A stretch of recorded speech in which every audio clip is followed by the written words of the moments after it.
traditionally held in mid to late December for over 500 years. Saturnalia was one of the most widely celebrated holidays on the ancient Roman calendar. It derives from older agricultural and pagan rituals meant to honor the god Saturn, as well as the midwinter, specifically the winter solstice. Many modern Christians and Mardi Gras rituals have drawn inspiration from Saturnalia traditions, including lavish feasts, gift-giving, and celestial decor. The Saturnalia festival originated as a one-day celebration of Saturn, the Roman god of agriculture, wealth, time, and liberty, who was said to have presided over Latium during a prior peaceful Golden Age, throughout which its people were said to have lived without labor.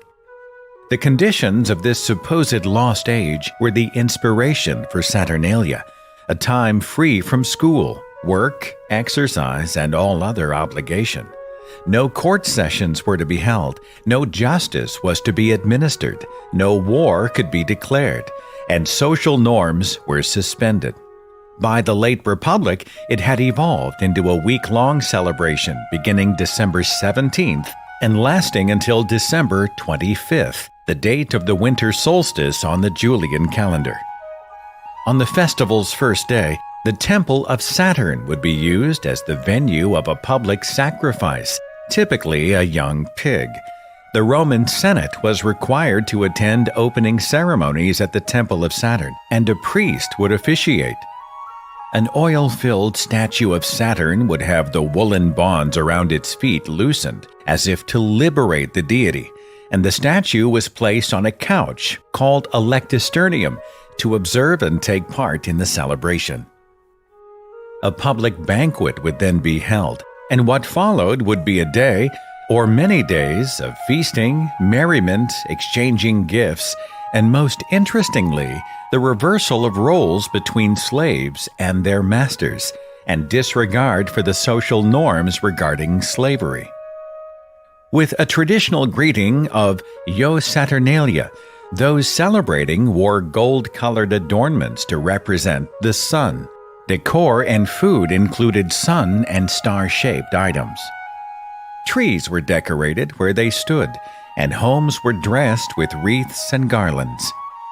Traditional togas were often traded in for synthesis, more colorful, informal garments typically worn for dinner and private affairs that would normally be considered improper for public wear. Celebrants would also wear sacred jewelry and greenery. Slaves would even be allowed to wear their master's clothes. This exchange of identity is part of one of the most fascinating aspects of the Saturnalia festival, the reversal of roles between master and slave. For this one annual occasion, as an act of celebration of liberty, Roman slaves were welcomed and encouraged to engage in festivities, gamble, drink, and remained free of labor for the duration of the celebration. In some households, slaves and their masters dined together at the same table, and in others, slaves would sit at the head of the table to be served by and even talk back to their usual oppressors.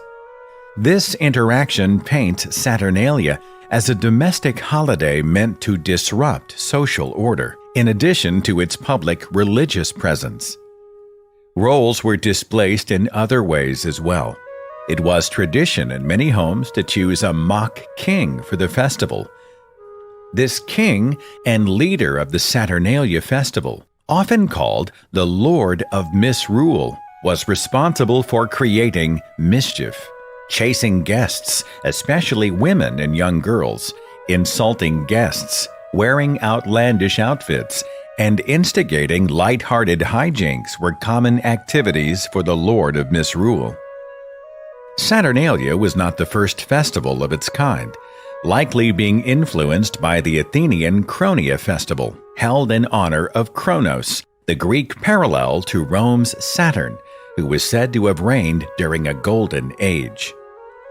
The Chronia festival took place in late July and early August, but followed traditions similar to Saturnalia, in which social norms were suspended, and slaves were allowed to participate in festivities, play games, and be waited on by their enslavers during banquets. The Saturnalia festival was also not the sole holiday celebrated in late December in ancient Rome. During the 3rd century, the Emperor Aurelian created the cult of Sol Invictus, god of the sun.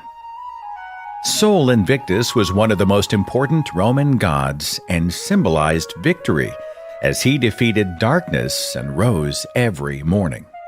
The image of Sol Invictus was used on shields and Roman coins, describing him as Dominus Imperii Romani, the official deity of the Roman Empire.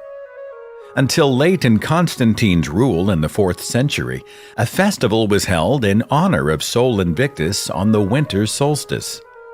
Because Saturnalia and Sol Invictus were celebrated alongside one another, Saturnalia was often observed during the days leading up to the winter solstice, culminating in Sol Invictus on the day of the solstice itself.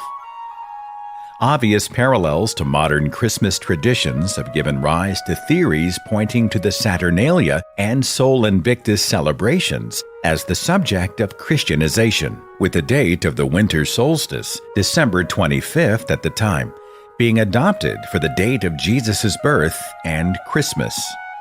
It is also commonly believed that Christmas was calculated by Christians based on biblical descriptors, and traditions were appropriated as Christianity became the religion of the dominant culture.